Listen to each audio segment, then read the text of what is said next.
Hi again, welcome back. Let's go do something with a baby. Today we'll be going to Legoland Discovery Centre in Toronto, located inside Vaughan Mills, one of the largest shopping centres in Canada.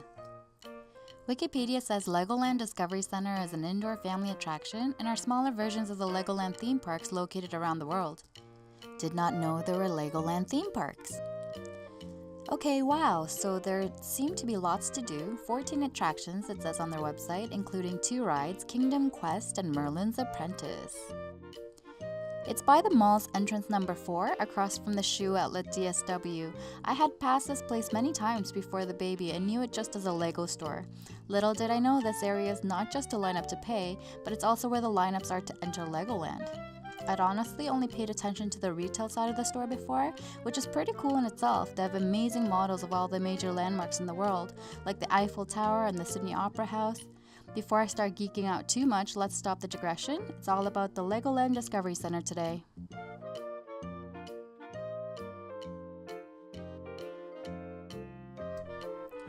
Open 7 days a week at 10 a.m. except for Sundays. It runs quite late until 8 p.m. on Fridays and Saturdays. Babies are free, but children 3 to 12 are the same price as adults. Wow, that's like $50 to take one kid. My friend had a yearly pass, which makes it totally worth it if you go more than 3 or 4 times. Call ahead because they can be closed at certain times for private events. Okay, let's go inside. I guess this is like the Lego factory and all the workers are making Lego bricks, right? It's cute, I like it, great photo opportunities. I forgot to mention that you must have a child with you to enter, which I found weird at first because I know how popular model building is with adults. I mean, you don't spend hundreds of dollars on realistically miniature models to let a 6-year-old break them up again, so... Anyway, apparently that's a rule across all Legoland Discovery Centers around the world. Anyway, all this is right after the entrance. Moving on to Kingdom Quest, one of the 2 rides inside. You'll have a photo taken while you're on the ride and you can purchase them here. You can also buy a stamp collecting book for $5 and collect stamps as you pass through the different activity areas. Collect them all and you get a gift when you leave. Miniland is really my favorite part. Little kids seem to breeze right past.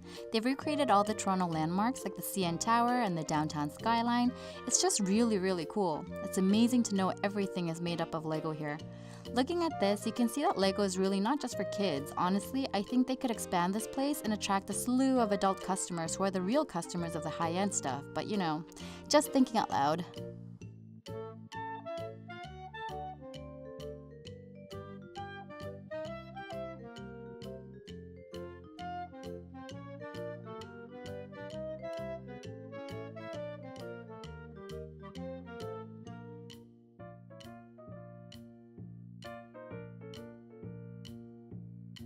Miniland is made from 500,000 Lego bricks. Amazing.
Here's the main center, starting with all of Toronto's major sports leagues. There are life-size characters like Batman here, so make sure to take lots of pictures. Here we have the build test area. You can put together something on wheels and test it out on the ramps. Obviously, there are child-friendly washrooms and change tables. Behind the test area is a food court of sorts. Duplo Village is off to the side where babies will put anything in their mouths are safe to play with oversized blocks. And lastly is a cinema where they play 4D movies. There's a countdown clock to when the next movie starts. Apparently there are 4 movies that rotate throughout the day and it was really awesome with wind and water spraying. I'd try to watch them all.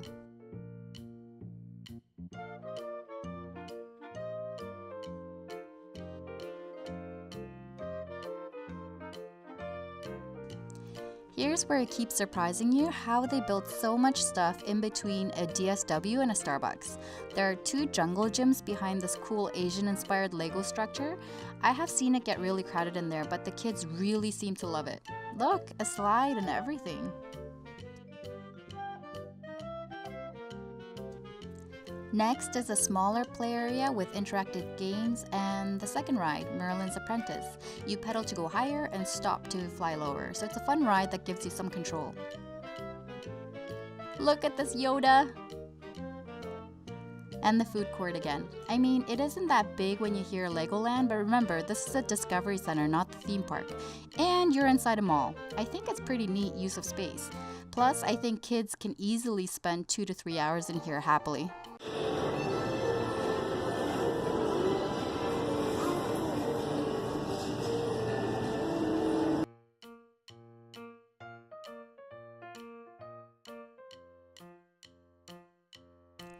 The cafe is clean and spacious and not as horrifically overpriced as you would think. I mean, it's still expensive.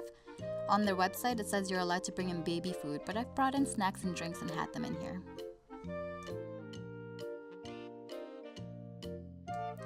Right beside the cafe is Olivia's house in Heart Lake City, where you can sing karaoke and take selfies with the girls. The hot dogs are microwaved and the coffee's pretty terrible, but $1.25 for a toddler who's just thirsty for some fruit juice isn't too bad, I think. Members get a slight discount at the cafe as well.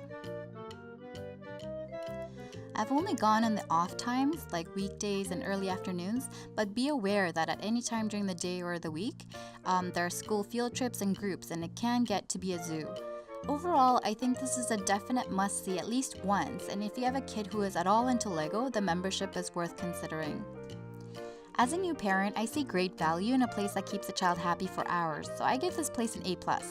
Admission prices are the real scare here, so get the membership or make sure to buy your tickets online. There are different prices depending on what time you want to go, but any small discount is better than the walk-in rate of $24.